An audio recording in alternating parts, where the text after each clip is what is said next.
안녕하세요. 굉장히 오랜만에 영상을 찍게 되었습니다. 지난번에 데미안 1장에 대해서 이야기를 해놓고 뭔가 시리즈물처럼 이어나갈 것처럼 하더니 굉장히 오랜 시간 동안 영상을 올리지 않은 것 같아요. 그거는 제가 딱히 유튜브를 언제 업로드 해야지 라고 목표하고서 하는 사람이 아니어서 그런 것 같습니다. 게으르기도 하고요.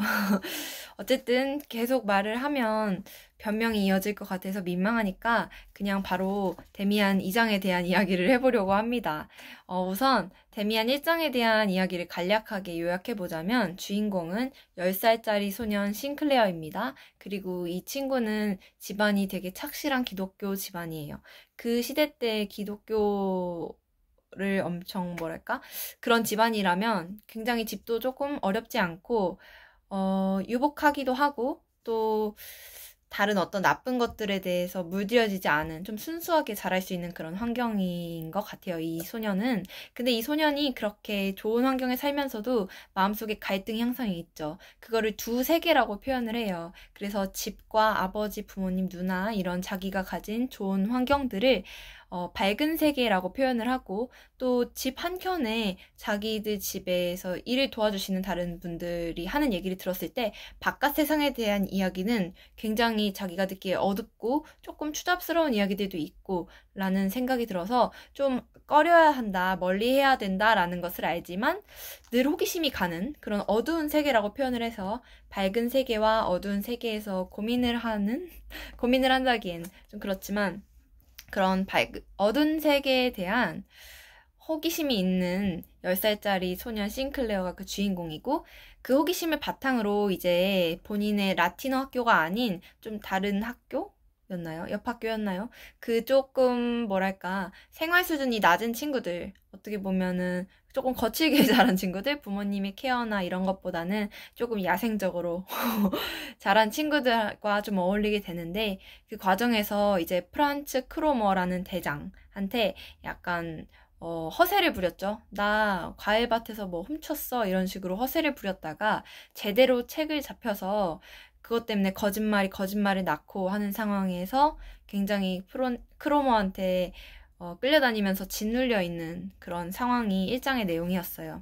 그래서 그렇게 거짓말을 하고 마음이 엄청나게 떨리고 무섭게 돌아온 날 밤에 집으로 돌아왔을 때 아버지가 이렇게 신발에 대해서 꾸지람했죠. 신발끈이 다 풀렸잖니? 라고 하니까 지금 그게 문제야? 내가 지금 엄청난 일을 저지르고 왔어 라는 마음은 얘기하지 못하고 처음으로 아버지에 대해서 존경이 아닌 경멸을 하게 된 경험을 하는 그런 성장소설에 관한 얘기죠.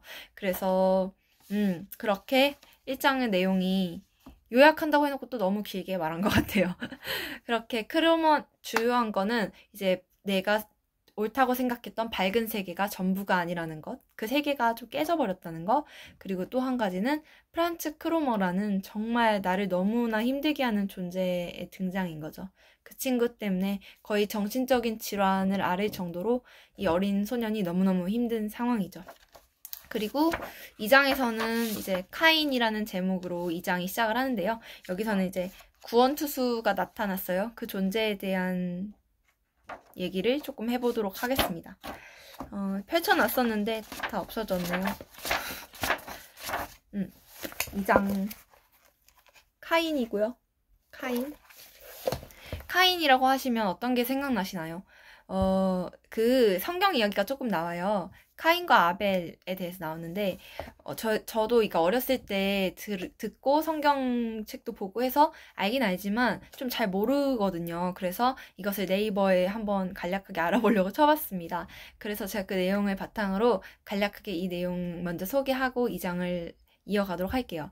카인과 아벨 이야기는, 한마디로 요약하면 인류 최초의 살인에 대한 내용이에요. 카인과 아벨이 이제 저희가 모두 아는 아담과 이브 있잖아요. 하와.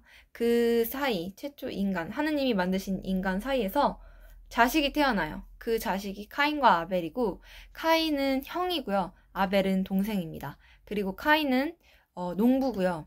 아벨은 양치기를 합니다. 그래서 그 농부와 양치기가 각자 열심히 살고 또 하느님께 제물을 바치잖아요. 그런데 카인은 이제 자기 농장에서 수확물들을 거둬서 이제 하느님께 제물로 바쳤고, 아벨은 양측이니까 그 양의 기름과 좀 좋은 양들을 해서 이제 제물로 올렸겠죠. 그런데 이상하게 하느님이 카인의 제물은 되게 싫어하세요. 카인의 제물은 받지 않고 아벨만 조금 예뻐하고 아벨의 제물을 되게 기쁘게 받아주시는 거죠.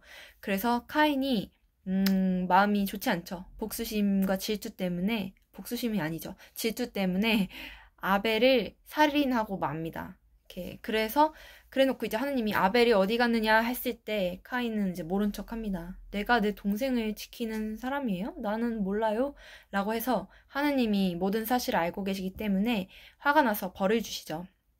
농부였는데 땅에서 수확물이 날 수 없는 상태로 만드시고, 또 그 카인을 세상을 떠돌아다니게 그런 벌을 주셨어요. 근데 카인이 그 벌을 받긴 받는데 약간 주장을 합니다. 저기 하느님, 저 알겠는데요.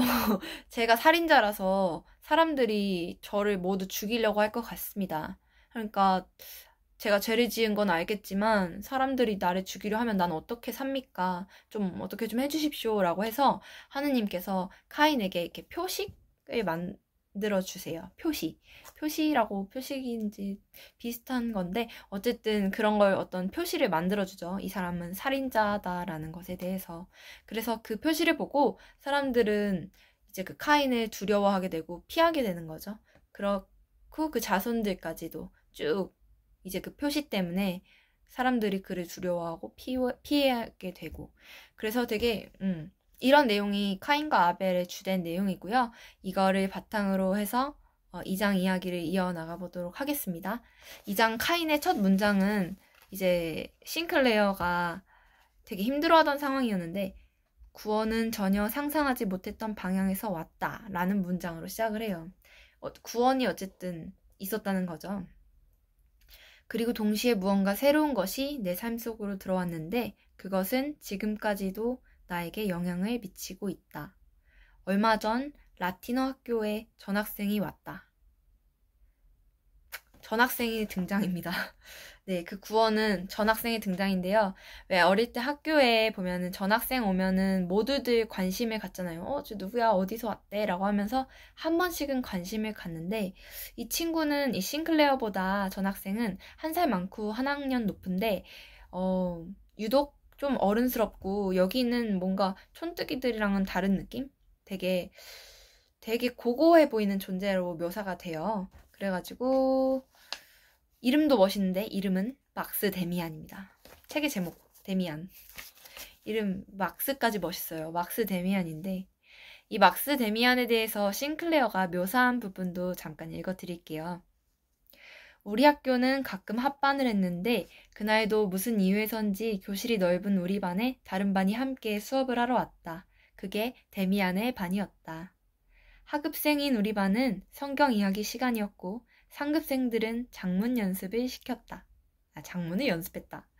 카인과 아벨의 이야기를 배우는 동안 나는 자주 데미안의 얼굴을 쳐다보았다. 그의 얼굴은 묘하게 나를 매료시켰다.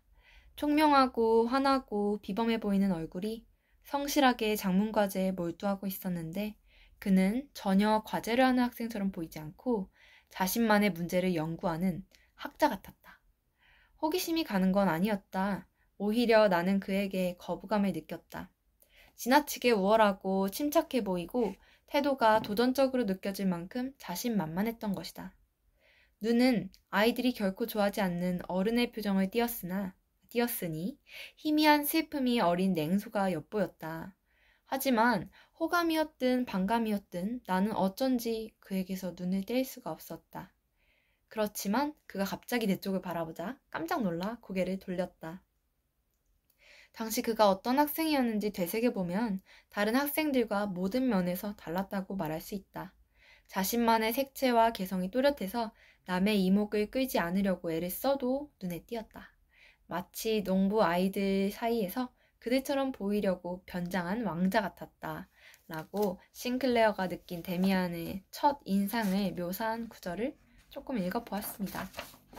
근데 이렇게 힐끔힐끔 데미안을 쳐다봤었는데 그 당일 하굣길에 데미안이 본인한테 다가와서 말을 걸게 됩니다.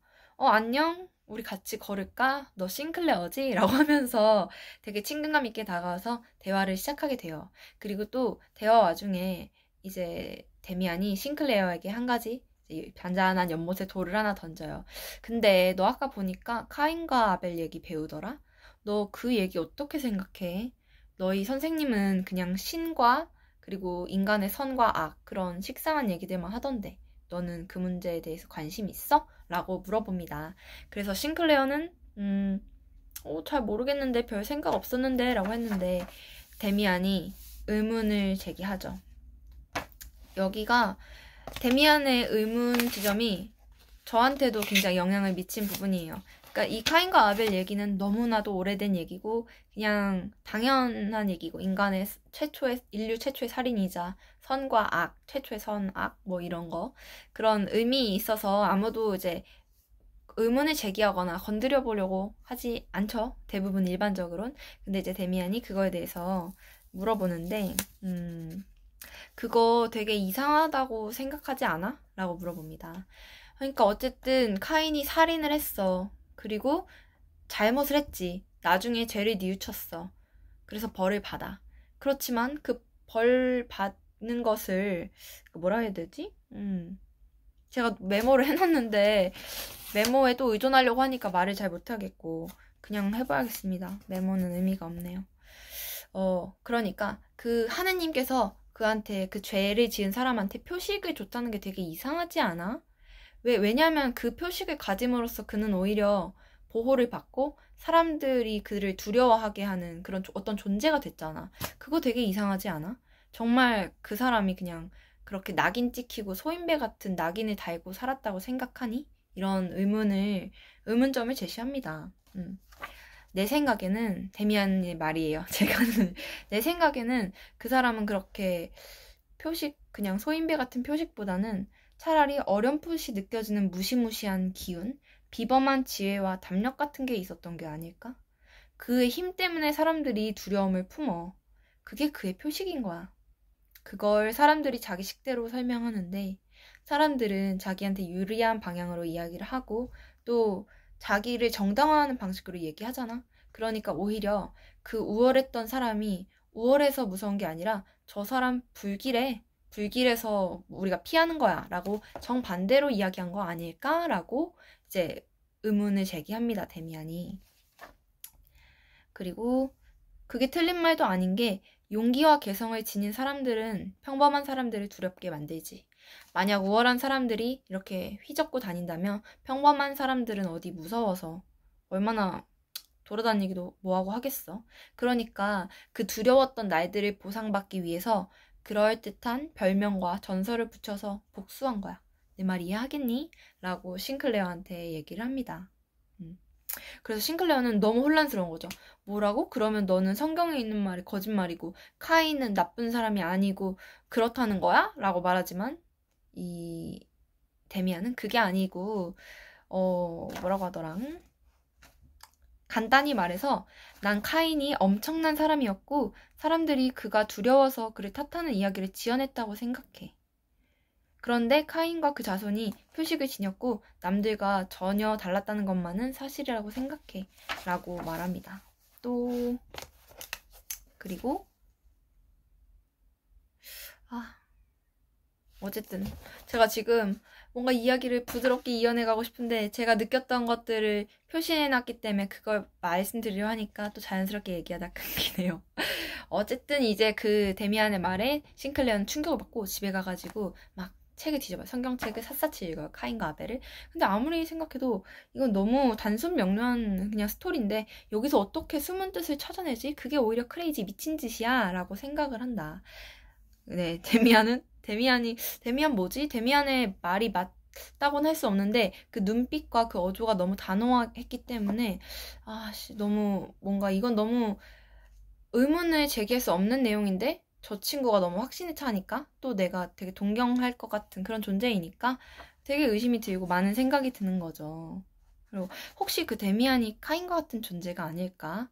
그러지 않고서야 왜 카인을 옹호하겠어. 이런 생각까지도 하고, 왜 그는 그 겁쟁이 같은 사람들을 빈정댔을까라는 끝없는 생각에 빠져듭니다. 그러니까 지금까지는 그 프란츠 크로머로부터 자기가 거짓말에 거짓말 꼬리를 낳고 있는 그 상황 때문에 굉장히 힘들게 있었는데, 처음으로 데미안 때문에 다른 것에 몰두해 볼 수 있는 기회가 생긴 거예요. 처음으로 이렇게 지극히 깊이 사고를 그 자기의 죄에서 벗어나서 한 거죠.